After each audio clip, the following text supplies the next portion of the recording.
Salut à tous, très heureux de vous retrouver pour un nouvel épisode du Dunk Hebdo NBA podcast suite de nos previews. Pourquoi votre équipe ne gagnera pas le titre aujourd'hui? Après avoir discuté des Pistons dans le premier épisode avec Matt, place aux Warriors. Oui, les Warriors, la seconde équipe qui était absente de notre Power Ranking. Oui, on vous a entendu, les Warriors n'étaient pas dans le Power Ranking. On a compris, c'était un scandale selon vous. On a compris, pas besoin de laisser des commentaires à chaque nouvelle vidéo ou à chaque podcast. Ils sont là. On va en parler. Les voilà aujourd'hui dans la preview. Madiane, comment ça va? Est-ce que tu es prêt à discuter de ces Warriors? Absolument prêt. Et s'ils n'étaient pas dans le bon classement pour pouvoir entrer dans l'épisode du Power Ranking, là, ils y sont et ils y sont bien fermement. Exactement. Rappelons qu'ils n'ont pas fait partie du Power Ranking parce qu'ils n'avaient pas atteint le niveau de victoire suffisant. Mais on va en parler aujourd'hui de ces Warriors. Alors, avant d'en parler, comme vous le savez, il n'y a pas de pause dans ces épisodes de Pourquoi votre équipe ne gagnera pas le titre. On vous rappelle de nous suivre sur les plateformes de podcast, sur Apple Podcast, sur Spotify, sur Podcast Addict, également sur Twitter et sur YouTube. Un podcast par jour en ce moment. On vous le rappelle avant l'entame des playoffs. Vous le savez, ces épisodes Pourquoi votre équipe ne gagnera pas le titre, ça se divise en 5 rubriques. La première étant le résumé de la saison de l'équipe en question. Et Madiane, il s'est passé quand même pas mal de choses. On est sur une saison assez mouvementée du côté des Warriors. Et une saison du renouveau. Pourquoi une saison du renouveau? Parce que même si on a gardé deux historiques, Stephen Curry et Draymond Green, on a le départ du coup de Klay Thompson qui a été enregistré. Et donc une saison, une des premières saisons sans Klay Thompson depuis fort longtemps, depuis son arrivée dans l'équipe. Et donc c'était une saison qu'on abordait finalement avec pas trop d'ambition. On se disait, la range des Warriors, c'est play-in, bas de play-off, pas plus. Et c'est finalement ce qu'ils nous ont offert. Sur un début de saison un peu difficile, ils ont très bien entamé. Notamment, on avait fait un épisode sur eux. Et on avait notamment parlé du retour de Draymond Green impérial en ce début de saison. Ce qui a donné un très bon début de saison. Notamment aussi avec l'apport de Buddy Hield, qui dans un premier temps s'était très bien intégré. On va y revenir un peu plus tard, parce que ça commence un peu plus à tousser de ce point de vue-là. Donc voilà, une équipe qui a très bien démarré, a eu un peu plus de difficultés et finalement qui arrive au niveau de la trade deadline avec un bilan très équilibré, 26 victoires, 26 défaites, 112.1 de net rating en attaque et en défense, une équipe finalement milieu de tableau, mais bas du milieu de tableau parce qu'on est à l'ouest et qu'il faut avoir bien plus que 50% pour réussir à contester les places. Et depuis le trade de notre ami Jimmy Butler, trade qui est intervenu notamment, alors la pièce principale c'est Andrew Wiggins, il y a aussi Kyle Anderson dedans, enfin c'est un trade à plusieurs équipes, il y a pas mal de pièces qui sont parties du côté du Minute, mais ils réussissent à récupérer Jimmy Butler, et depuis cette arrivée de Jimmy Butler, c'est 17 victoires, 5 défaites, un offensive rating à 117.1, un defensive rating à 108.9, donc voilà, une équipe bien meilleure, et ce qui leur permet du coup, contrairement au moment où ils étaient au moment de cette trade deadline, d'arriver en pleine force dans ces playoffs, pouvoir peut-être même tenter d'éviter le play-in. Ça va se jouer sur les derniers matchs de la saison, donc une équipe en pleine bourre et une équipe très intéressante à analyser. Je suis assez d'accord avec toi. C'est un exercice un peu compliqué, on en parlera parce que on a 22 matchs depuis que Jimmy Butler exactement. On a 22 matchs dont seulement, entre guillemets, 20 avec Jimmy Butler. Et tu l'as très bien dit, c'était une saison un peu de transition et de construction du côté des Warriors. C'est Draymond Green, j'ai retrouvé la citation qui avait dit, si les Warriors gagnent un titre dans 7 ans, dans 10 ans, ça sera notre titre aussi, dans le sens où on construit un peu l'avenir. Et il y avait ce sentiment du côté de Stephen Curry, du côté de Draymond Green, de Steve Kerr, et visiblement, je pense que la patience a été plus courte que prévu, parce que tu l'as dit, Madiane, il y a eu ce trade pour Jimmy Butler, et depuis, c'est une équipe qui est beaucoup plus en réussite. On va y revenir, on pourra peut-être mettre ça, peut-être atténuer certaines choses quant à leur réussite actuelle, peut-être un calendrier sur certains moments qui a été un peu plus assez clément. Moi, la chose sur laquelle je veux vraiment revenir, c'est, tu l'as très bien dit, on parlait d'eux en début de saison, notamment sur ce truc de rotation à 12, et ils faisaient des rotations à 12 en début de saison, voilà. On l'avait dit, ça ne durerait pas, et actuellement, leurs rotations sont à 10, sont à 9. Ils sont revenus, certes, historiquement, les Warriors ont peut-être des rotations un peu plus longues, mais ils restent sur des rotations plus resserrées que le début de saison, où clairement on tâtonnait et on cherchait à donner des rôles à tel ou à tel joueur. Voilà. Est-ce que tu as quelque chose à rajouter, Mathiane, sur le bilan ou en tout cas le résumé de la saison des Warriors? En tout cas, c'est des Warriors à deux visages, donc quand on va continuer d'analyser, vous comprendrez bien qu'on va un peu oublier tout ce qui s'est passé avant février, parce que finalement, ça n'a pas de sens d'analyser cette équipe sous cette version-là, et que c'est bien l'équipe qu'on a vue là tout récemment, donc sur le bloc de 22 matchs, qu'on va vraiment analyser. Surtout que 22 matchs, ça va. Ça permet, prenons l'exemple, c'est le 4 quarts, il y a 20 matchs, par exemple, où il y a une vingtaine de matchs. Donc, c'est un échantillon qui est assez significatif et qui permet quand même de juger pas mal de choses. Eh bien, Madiane, on entre dans le cœur du podcast. Les 3 raisons pour lesquelles votre équipe, ici en l'occurrence les Warriors, ne gagneront pas le titre. On va commencer par la réussite au tir en général et dans les zones clés en particulier. Je te laisse commencer. Oui, parce que finalement, les Warriors, c'est connu pour être une équipe de très bons shooters de base. Une équipe qui est à droite généralement, qui va réussir à avoir un haut volume, un haut pourcentage de réussite, et qui, la contrepartie de ça, ne va pas aller obtenir beaucoup de lancers francs en échange, mais qui va quand même réussir à te battre ainsi. Le premier problème que je vois dans cette équipe en la regardant, c'est qu'ils gardent ils gardent une haute fréquence à 3 points, mais la réussite n'est pas là. Ils sont à 36,4 de moyenne. Et du coup, côté 3 points, on a beau avoir Stephen Curry, on n'est pas non plus les meilleurs du monde à 3 points. On est haut dans la fréquence, mais moyen dans la réussite. Et de l'autre côté, moi, j'ai regardé l'autre zone clé, parce que l'autre zone clé, c'est la restricted area. C'est qu'est-ce qui se passe quand on est vers le cercle. Et là, pareil, c'est très moyen, c'est-à-dire on a 67% de réussite au tir, donc c'est moyen, c'est dans la moyenne de la ligue globalement, mais c'est aussi une fréquence assez faible. Donc en fait, je les vois pas briller là-dessus. Et quand tu regardes le true shooting qu'ils ont, ils sont 14e de la ligue. Donc c'est pas une équipe qui va te battre avec la qualité de ce qu'ils vont faire offensivement. Ils vont pas te battre là-dessus. Et moi, je trouve ça très inquiétant, parce que je me dis, mais comment ils gagnent en fait? Comment tu gagnes dans ce cas-là? Parce que tu n'as pas une meilleure réussite au tir. Et comment tu vas gagner? C'est en arrachant plus de ballons, en ayant plus de possession offensive que l'adversaire. Et c'est pas une caractéristique que je vois l'équipe réussir à faire. Je vois pas l'équipe réussir à sécuriser suffisamment de rebonds pour y arriver. Donc cette réussite en berne m'inquiète énormément quand j'analyse les Warriors. Non, mais je te rejoins complètement en termes de fréquence. On sait que Steph, et c'est peut-être là l'élément clé de ces dernières années, on en parle assez souvent dans le DH20 et je pense qu'on en parlera peut-être cette année, c'est le fait que Steph aille moins au cercle et soit parfois un peu moins adroit au cercle. Là, je pense que c'est le poids des années. Et quand tu fais un petit peu le mapping, je reprends le mot que Tom a utilisé il y a 2 semaines, que je vais utiliser tout le temps. Steph va pas vraiment au cercle, Dre va pas au cercle, Buddy va pas au cercle, Moses Moody va pas au cercle de ouf, Pods va pas au cercle de ouf non plus. Le joueur qui va au cercle, c'est Butler, et il y a peut-être un petit espoir pour eux, c'est que, eh bien, la capacité, on en parlera un peu plus tard, je sais que c'est ton point, motif d'espoir notamment, le fait qu'ils Butler aille au cercle, ça leur permet de créer des espaces, mais je te rejoins aussi, il y a cette notion de où est-ce qu'ils obtiennent leur panier facile, en dehors peut-être des lancers francs qu'on abordera plus tard. C'est assez inquiétant, et surtout leur capacité à avoir des shooters qui sanctionnent ce qu'apporte le système. Dans le sens où on l'a dit, les Warriors certes ont eu Steph et ont eu Klay Thompson, mais ils ont eu parfois des shooters qui étaient des shooters de fin de chaîne, mais qui pouvaient être des mecs sur lesquels tu pouvais compter.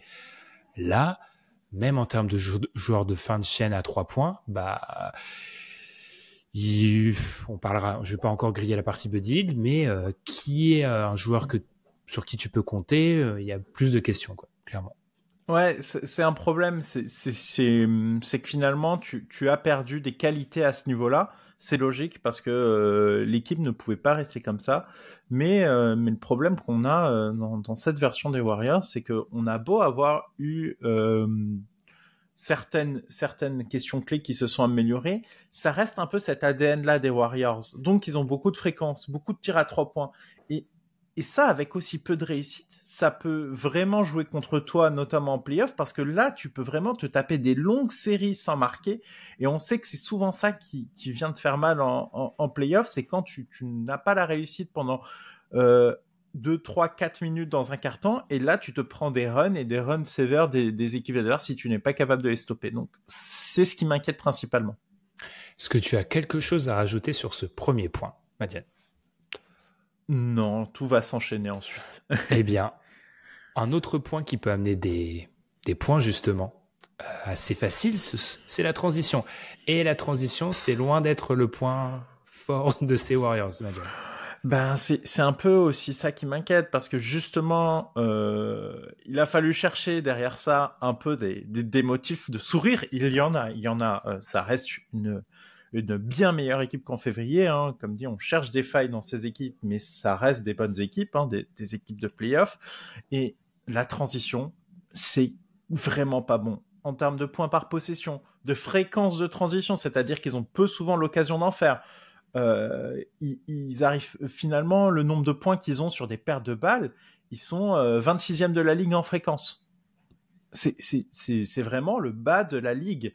Et pareil sur les rebonds, les points sur rebonds offensifs, ils sont 25e en fréquence et 28e en points par possession et 27e en points par séquence. C'est vraiment abyssal. Peu importe les questions de transition qu'on aborde, elles sont pas bonnes.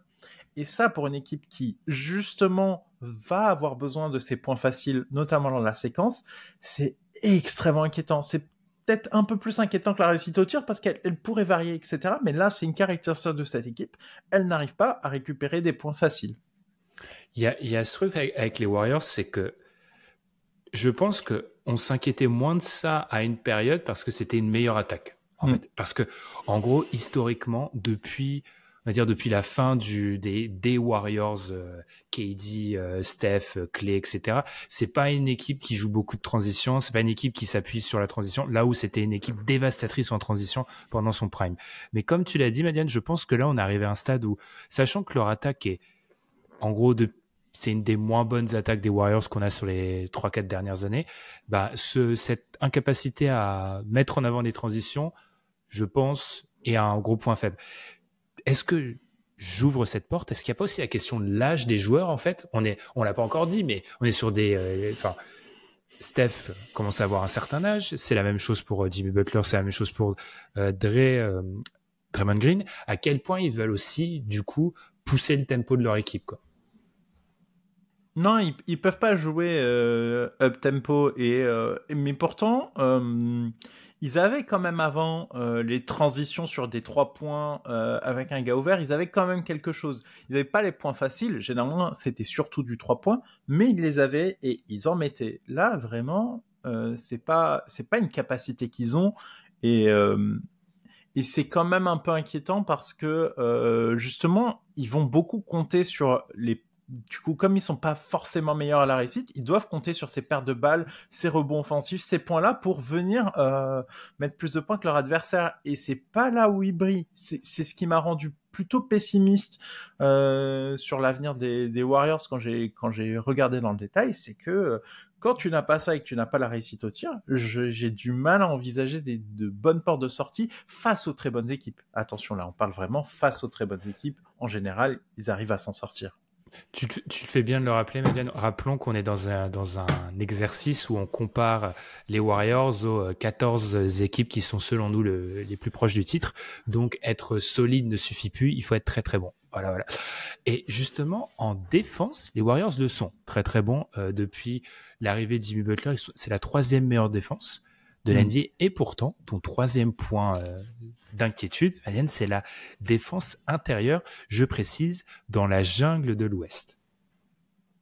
Oui, parce que là, il faut se projeter, et il faut se projeter très vite sur qu'est-ce qui peut te poser souci. Et moi, je me suis tout de suite dit, qu'est-ce que je verrais comme point faible à cette défense? En la regardant faire, je trouve que justement, au périmètre, dans la contestation, ils sont bons, que les rotations sont bonnes, qu'ils vont bien contester les tirs à l'extérieur. Donc je me suis dit, bon, c'est pas là où je vais trouver mes problèmes. Là, clairement, on peut le dire, c'est une très bonne équipe de NBA, il n'y a pas de sujet. Et l'apport de Jimmy Butler qui est vraiment...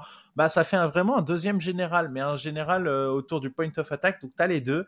Tu as Draymond Green et tu as Jimmy Butler. Moi, je trouve qu'il a moins de charges défensives qu'il pouvait avoir ailleurs et que ça fait un très bon duo, très complémentaire parce qu'au vu de l'âge des deux, ils peuvent pas tout faire.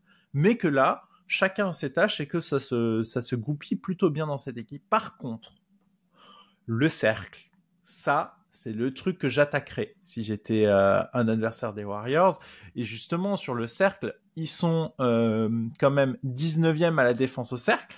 Et moi, quand j'envisage les match-ups, notamment, on va en parler de deux en particulier, les Nuggets et le Thunder, aïe, ça peut vraiment poser des soucis. Et je pense que c'est des équipes qui sont parfaitement armées pour mettre à défaut la défense des Warriors parce que je pense qu'il n'y a tout simplement pas le matériel pour arrêter ces deux équipes. Je m'arrête qu'à ces deux équipes parce que finalement, là, c'est essayer de déterminer est-ce que tu peux accéder au final de conférence ou sur des séries qui se passent bien. Et je pense que malheureusement, c'est leur défense intérieure qui les empêchera d'aller plus loin.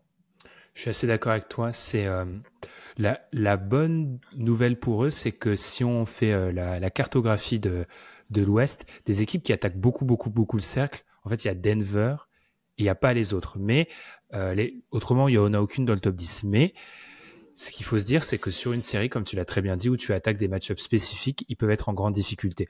En plus de la défense intérieure, moi, ce qui m'inquiète, c'est juste leur taille. Ils sont petits. Oui. Ils sont super petits. Et par exemple, Minnesota, qui est une équipe qui pose beaucoup de soucis. On va en parler très rapidement. Minnesota arrive dans les prochains jours. Une équipe avec laquelle j'ai quelques incertitudes. Une série où ils vont devoir jouer tout le long de la série Jaden McDaniels, Rudy Gobert, Naz Reid. Quand bien même Rudy Gobert peut poser certaines questions sur un aspect offensif en playoff, voire défensif, mais non, bien évidemment une moindre mesure. Je me demande à quel point ils peuvent empêcher ces équipes-là de les broyer au cercle. Vraiment. Parce que Draymond reste en termes de, je sais pas, de quarterback défensif, reste une référence et visiblement semble être proche d'avoir le défenseur de l'année dans une course qui est assez ouverte cette année vu la blessure de Wemby. Mais ils ont un déficit de taille affreux. Je voyais le match, c'était... ils ont perdu récemment contre les Hawks et contre les Pels, et ces deux équipes et j'étais assez surpris de ça, qui ont peu attaqué le cercle contre les Warriors, et pourtant elles auraient pu le faire assez facilement. Donc ça m'inquiète beaucoup. C'est ce qui est très intéressant, c'est qu'en fait, ces Warriors-là, donc vraiment, je parle vraiment de la version qu'on a aujourd'hui, est une équipe qui n'encaisse pas beaucoup de tentatives dans la peinture. Ils les défendent pas forcément bien, mais ils n'en encaissent très peu.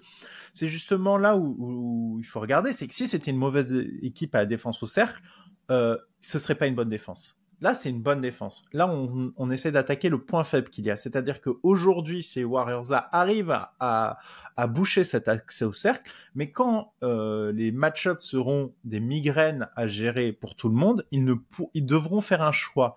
Et malheureusement, je pense que offensivement, les équipes feront le choix d'attaquer le cercle parce que c'est là qu'est la faille. C'est vraiment là qu'est le problème. Donc là, aujourd'hui, à part le Thunder, personne n'autorise sur la dernière série de 22 matchs aussi peu de tirs au cercle, mais en play-off, ce sera le premier point d'accès aux équipes adverses pour essayer de trouver des brèches dans sa défense, et c'est vraiment là où c'est inquiétant parce que tu n'as pas le personnel, et attention, si très vite tu as un de tes intérieurs qui a un problème de faute, c'est une catastrophe dans ta rencontre. C'est vraiment une catastrophe. Un problème de faute, le match est quasiment déjà perdu si les équipes sont pas trop mauvaises en réussite. Puis deux éléments, la blessure de Gary Payton, qui fait que se pose la question de ce qui va se passer en play-off, parce que c'est peut-être un de leurs meilleurs défenseurs à l'extérieur, et un des meilleurs moyens de ne pas te faire blitzer complètement, subir la blitzkrieg au cercle, c'est de bien défendre le point of attack et l'extérieur. Et deuxième chose, j'ai oublié mon deuxième point. Oh là là. Et deuxième chose, le rôle de Jonathan Kuminga, on va pas le faire sortir au montage, tiens, c'est marrant. L'importance de Kuminga, parce qu'à la seconde de la blessure de Gary Payton, Steve Kerr est venu en arrivant en disant c'est le rôle maintenant de Jonathan Kuminga qui va avoir plus de responsabilités. Et ça reste un joueur où je pense que l'intégralité de Dunk Hebdo on est moins chaud sur le cas Kuminga que la plupart des observateurs NBA, qui sont eux aussi, je pense en général, pas très chauds. Donc, à voir. Parce que, et je vais essayer de pas faire un monologue, Madiane, mais depuis en gros l'arrivée de Jimmy Butler, il y a un espèce de rapport assez fou entre la fréquence de tentatives au cercle des équipes adverses et les ratios victoire-défaite. Toutes les équipes qui ont beaucoup attaqué le cercle récemment contre les Warriors ont gagné. Voilà. Il y a une espèce de rapport assez fou. Donc, à voir si c'est pas là que va se situer leur perte en play-off. Est-ce que tu as quelque chose à rajouter sur ce point-là, Madiane ? Non, on a été complet. Eh bien, passons au motif d'espoir. Oui, on essaye dans la pénombre de que sont ces previews de voir un motif d'espoir. Et on va parler de lancer franc, Madiane. Oui, parce que justement, dans l'analyse de ces deux visages des Warriors, c'est vraiment une équipe à deux visages. Est-ce que tu saurais me situer le classement des Warriors au lancer avant l'arrivée de Jimmy Butler? Alors, je veux pas tricher parce que j'ai un peu regardé certaines stats, mais j'ai pas dû voir celle-ci. Il devait être genre 20... Non, il devait être dernier, je crois. Ils étaient derniers, non ? Alors, dernier au nombre de lancers francs mis, mais 27e aux tentatives.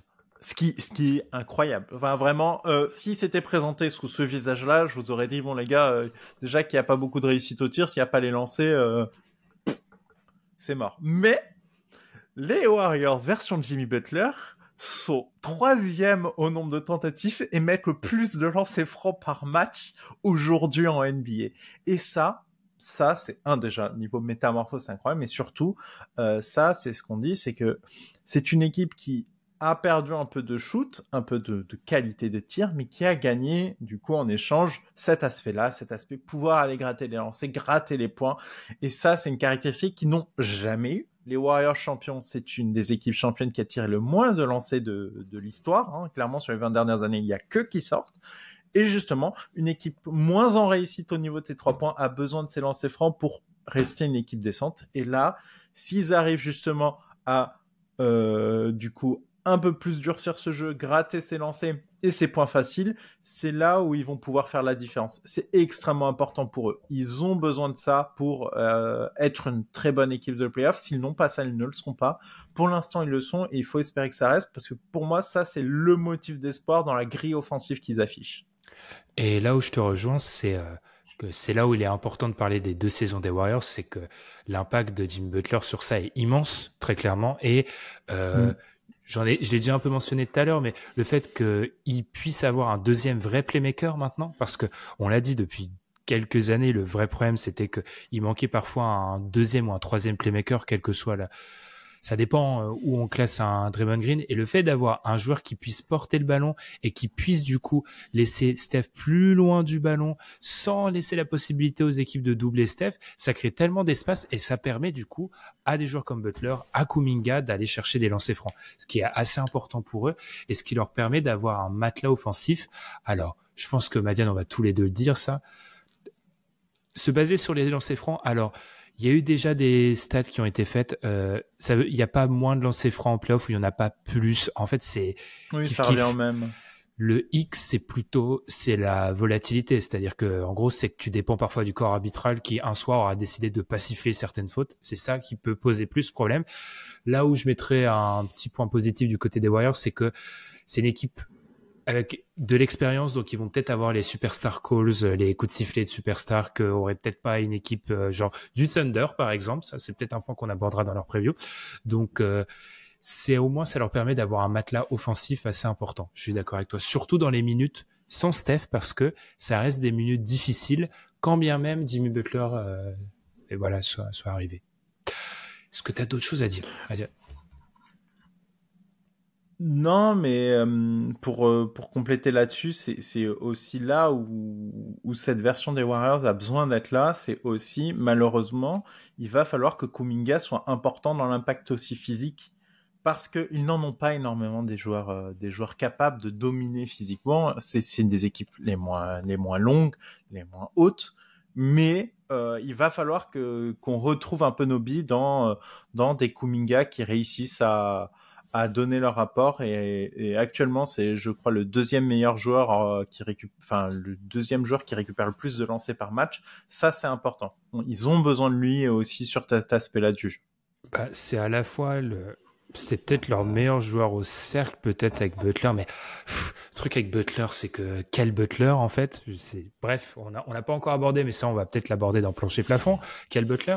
Mais oui, Kuminga a un rôle déterminant, et pourtant, transition, ce n'est pas ton joueur clé, Madiane, parce que ton joueur clé, c'est un joueur qu'on a peu abordé, et c'est peut-être pas un point positif pour lui qu'on ait peu abordé, c'est Buddy Hield.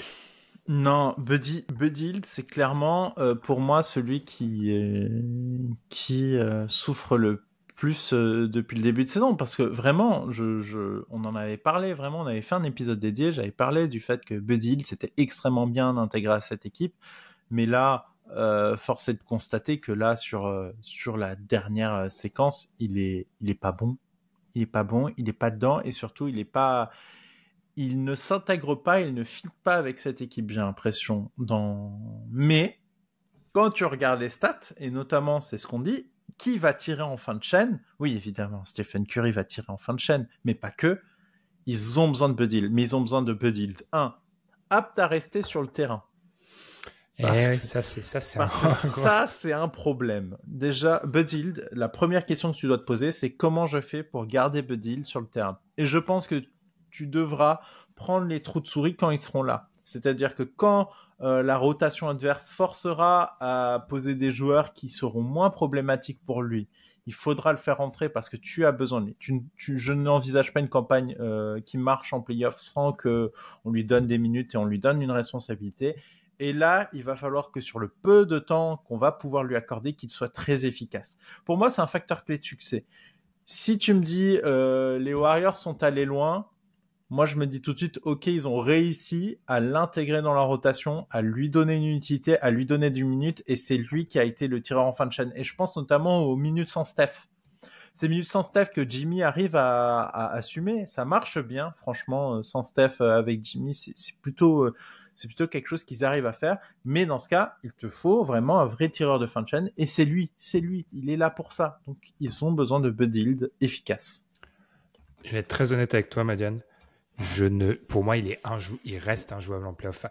Il y a un moment, la blague comme quoi Buddy Hield avait jamais joué un match de playoff, qui était pas de son fait, parce qu'il était pas tombé dans les bonnes équipes, clairement. Moi, je suis terrifié parce que, en fait, ce renouveau, tu l'as dit, on l'a bien mis en avant, ce renouveau des Warriors avec leur défense, ça joue beaucoup sur le fait qu'ils mettent beaucoup de pression sur le porteur de balle, qu'ils ont des schémas défensifs ultra agressifs, ce que je pense Steve Kerr va continuer à mettre en place en playoff. Schéma défensif agressif, pression sur le porteur. Pour moi, c'est dans le dico, c'est antonyme de Buddy Hield. C'est-à-dire que ce n'est pas Buddy Hield. J'ai beaucoup de mal, quand bien même, je suis d'accord avec toi, comme ils ont un problème en termes de shooter, en termes de volume de shoot à l'extérieur, ils auraient besoin de lui, mais pour moi, il est injouable en playoff. Du coup, c'est le joueur clé, parce que s'il joue, c'est extraordinaire, mais je suis très pessimiste. En plus, quand tu regardes... S'il joue, ça peut marcher, mais s'il joue pas, ça ne marchera pas. Exactement. Et ça, comment dire, la physionomie de sa saison m'invite à dire que ils ont besoin de lui qui fasse 6 à 7 tentatives par match en playoff et qu'il en mette entre 35 et 40%. Ça, c'est une équation très difficile. C'est vraiment chaud. Après, à voir, peut-être que Steve Kerr a déjà fait des coups, James McAdoo en finale NBA, donc tu sais pas. Mais Buddy Hield, je suis très pessimiste. Mais du coup, c'est vraiment le joueur clé, je suis d'accord avec toi, parce que offensivement, ils auraient peut-être certaines difficultés en playoff, en termes notamment de volume qui puisse à 3 points, comme on l'a déjà dit. Est-ce que tu as quelque chose à rajouter sur Buddy Hield, Madiane? Non, juste un point justement sur pourquoi c'est pas Kuminga, parce que Kuminga, je suis convaincu qu'il sera utilisé et qu'ils vont réussir à l'avoir. C'est peut-être lui, est-ce qu'il va performer au niveau qu'il faut pour que ça passe? Ça, on verra, mais je sais qu'il rentrera sur le terrain. Hield, on ne sait pas, c'est vraiment l'inconnu, c'est s'il est là, c'est le joueur clé, parce que s'ils y arrivent, c'est excellent pour l'équipe. S'ils y arrivent pas, je pense qu'ils auront vraiment énormément de problèmes. Et l'ironie, c'est que si Hield est sur le terrain, je m'inquiète. Enfin, quand tu regardes, encore une fois, quand tu fais la cartographie des équipes à l'Ouest, si Hield est sur le terrain, ça veut dire que tu joues peut-être une de ces équipes où c'est pas le back court qui te terrifie, c'est plutôt le front court, et du coup, ça va renforcer les inquiétudes vis-à-vis du cercle. Parce que c'est que tu joues face à une équipe qui va te mettre beaucoup de pression au cercle. Bref, passons. Justement, on parle des autres équipes. Plancher, plafond pour eux. Alors, plancher, Madiane, on est d'accord, c'est le play-in. À l'heure actuelle, au moment où on enregistre le 29 mars, ils sont pas assurés d'échapper au play-in et ils ont notamment lâché un match mais ubuesque contre les Hawks où ils font une entame catastrophique. Ils perdent contre Miami, qui Miami en ce moment est pas un pied devant l'autre, mais bon, ils ont vu Jimmy Butler revenir, ils les ont battus. Le plancher play-in, le plafond. Plancher, pour moi, ils arriveraient à sortir Du play-in. Ouais. J'ai du mal à envisager ces Warriors-là ne pas sortir du play-in. Donc pour moi, le plancher est un peu au-dessus du tien. C'est pour moi, ils font le premier tour. Et alors, c'est la question centrale. Le plafond, il est où? Pour moi, malheureusement, j'arrive pas à les voir passer une demi de conf. J'ai vraiment du mal. En fait, pour moi, s'ils passent la demi de conf, c'est un malentendu. Il s'est passé quelque chose. J'arrive pas à me dire. Les Warriors sont en finale de conférence. En santé contre en santé et il s'est rien passé d'extraordinaire dans la série. À la limite, si tu me dis Stephen Curry nous a fait une série à la 2022, ok, mais hormis ça, en fait, en face, il y a vraiment trop le matériel pour les embêter tout le temps. Et c'est ça un peu qui m'embête, c'est qu'ils sont face à des match-ups qui tu prends en fait. En gros, pour moi, Thunder Nuggets, t'oublies, tu les prends pas. Et après, Minnesota, c'est chaud pour eux. On est d'accord, ils vont espérer tomber sur Houston, quoi. C'est ça. Mais en fait, c'est Houston. C'est Houston la fenêtre. Mais c'est trop compliqué. Et c'est ça le problème, c'est que j'ai l'impression qu'ils ont pas les armes.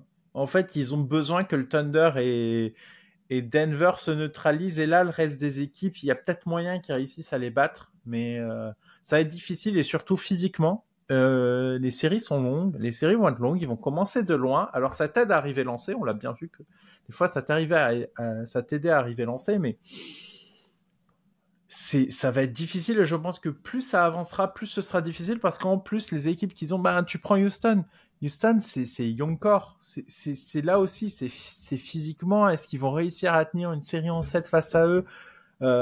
J'ai tendance à penser que c'est possible face à Houston, mais voilà, c'est la seule fenêtre. Et tu peux pas dire que le plafond, c'est la finale de conférence quand t'es déjà en train de dire ah non mais faut pas prendre lui et puis faut pas prendre lui et puis lui je suis pas convaincu non plus que tu gagnes. Non, t'as besoin au moins de te dire peu importe qui je prends au premier tour je gagne et en demi-con j'ai au moins 70% des match-ups qui me sont favorables. Là c'est pas le cas.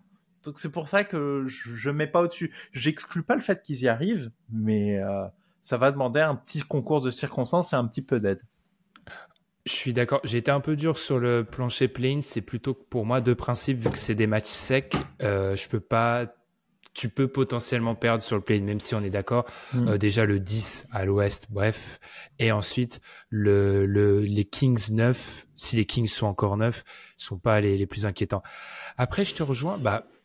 Encore une fois, pour un peu faire un parallèle, enfin revenir plutôt sur le power ranking. De toute façon, OKC, c'est un cran au-dessus de tout le monde à l'ouest. Après, moi, personnellement, je serais tenté de mettre un paquet avec une équipe, les Nuggets.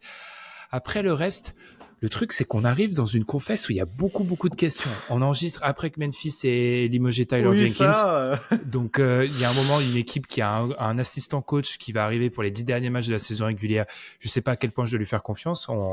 On vous laisse avec la future preview qui va arriver avec notre tome national. Les Lakers, truc assez les bizarre. Lakers, c'est une équipe bizarre. Les Lakers, pour moi, les auraient beaucoup plus embêtés avec AD. Ils auraient eu AD. AD a quand même un... Ah oui, et AD contre ses Warriors, c'est à chaque fois c'est la classique, c'est AD en série face aux Warriors.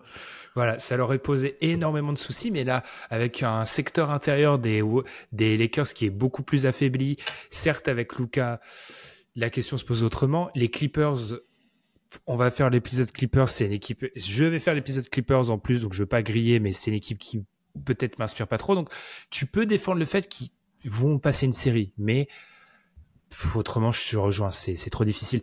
Minnesota, je maintiens que c'est pas un bon match-up pour eux. Alors il y a aucun scénario où ils prennent Minnesota. Enfin c'est un peu chaud qu'ils prennent Minnesota à l'heure actuelle vu le classement à l'heure où on enregistre. Ça semble un peu compliqué, mais c'est pas un très très bon match-up pour eux non plus. C'est pour moi un avenir assuré pour cette équipe. C'est en fait justement en match sec le 7-8 contre Minnesota, il m'inquiète un peu. Et en fait il faut pas tomber 8. De toute façon, faut pas tomber 8, sinon tu sors direct.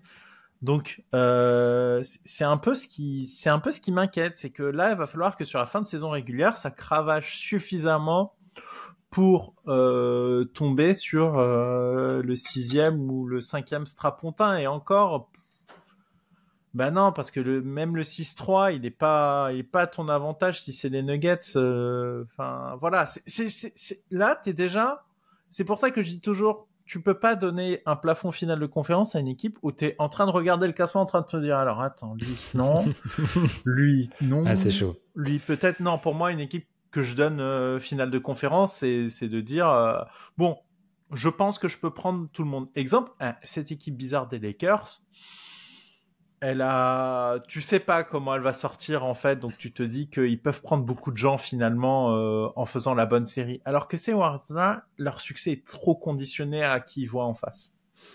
Dernière chose, alors je suis tombé là-dessus parce que je me suis fait une réflexion. Je les ai vus jouer contre les Pels où ils gagnent, mais bon, c'est les Pels en ce moment et ils prennent un raz-de-marée au début du match. Ils perdent contre les Hawks, ils prennent un raz-de-marée en début de match. Et j'ai été regarder cette stat, je la glisse juste à la fin. C'est pour ça que moi, il m'inquiète beaucoup. C'est que les entrées, ouais. Les débuts de match à l'extérieur, ils sont 25e. Alors, l'échantillon est très très court parce que j'ai pris du coup depuis que Jimmy Butler est arrivé, donc ça fait seulement 13 matchs. Ils sont 25e. Les équipes qui sont derrière eux, c'est les Suns, les Knicks, les Sixers, les Pels et les Hornets. Ils sont catastrophiques en début de match. Et il y a un moment, ces entames de match un peu compliquées que Draymond Green a beaucoup critiqué après la défaite contre les Hawks récemment. Tu peux pas te permettre ça. Et je sais pas. Et dernier point aussi, ils sont vieux, Madiane. On l'a déjà dit, mais ils sont vieux. Je les vois pas. Est-ce qu'ils ont 3 séries de très très haut niveau dans leur escarcelle? Je suis pas sûr. En tout cas, s'ils arrivent en finale de con, je pense qu'ils sont oblitérés fort. Ah ouais. Déjà, moi, il passe pas Denver. Denver, c'est un match-up très très dur pour eux. Alors, on pourrait défendre le fait que ils posent problème à Jokic en fait dans leur manière d'attaquer, mais on va parler de ton grand chouchou, Michael Porter Jr., Aaron Gordon et Jokic. En termes de taille, il y a un déficit de taille qui sera assez dramatique pour eux. Là, c'est un problème de matériel. Je sais pas comment tu fais. En fait, t'es obligé de laisser le champ libre, notamment à Michael Porter Jr., parce que tu sais qu'en fonction de comment il est ce jour-là, il peut totalement saboter le match des Nuggets, mais t'es obligé de laisser des billes à des joueurs qui sont plutôt dangereux. Donc, c'est pas un bon match-up. Petite question annexe, elle n'est pas dans la trame, mais les Warriors, avec ce trade de Jimmy Butler, qui saute au premier tour, disons qu'il saute au premier tour, est-ce que c'est un semi-échec quand même? Est-ce que c'est une semi-déception? Je rappelle que Draymond Green, depuis l'arrivée de Jimmy Butler, il parle de titre.